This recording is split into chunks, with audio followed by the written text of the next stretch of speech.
Around the world, many people use activity tracking technologies such as these to encourage them to be more active. However, there are questions about their benefits. Some people think they work really well, other people think they work less well. This is what I look at in my research, in the aim of making these interactions that people have more meaningful and more useful for them.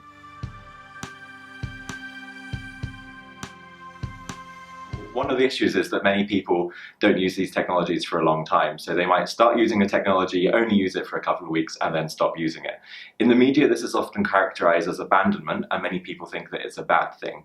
However, it's not always a bad thing. Some people can have meaningful interactions from just a short time of using the device. For example, one of my participants used the device for about 2 weeks, and on the very first day that she was using it, she decided that she would give up smoking. The process of this was trying to walk home to get more steps from the device, finding that she was out of breath, and then thinking, this is ridiculous. I've been smoking for 20 years and this is not doing anything good for my health. So from that day forward, for at least 2 years, last time I spoke to her, she hadn't smoked, she'd started running, and she'd even started cycling to work rather than taking the bus, which she'd always previously done. Other people have less positive interactions with their trackers. For example, some people get obsessed with the data that they're recording. Some people will change things that they're doing in their life in order to make the tracker happy. For example, they might decide to walk to work rather than taking the tube, which is often a good thing, but perhaps not if you live 7 or 8 miles away from work and you end up getting to work an hour late every day.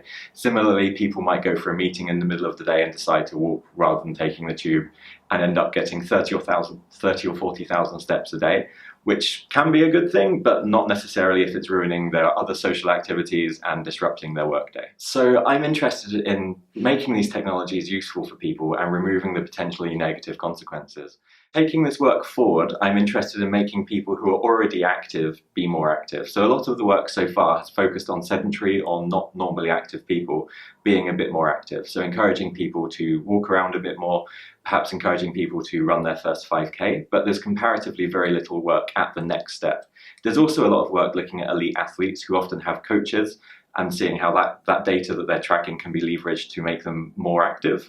But there's very little in the middle. So I'd like to look at technologies to encourage people and aid people in being successful in the amount of time that they have. So what I'm interested in is creating these technologies that are useful for people and avoiding the negative consequences such as over-exercising and obsession. So hopefully the future of this work and my work will lead to people downloading applications and using devices that will have more positive benefits and meaningful interactions with them.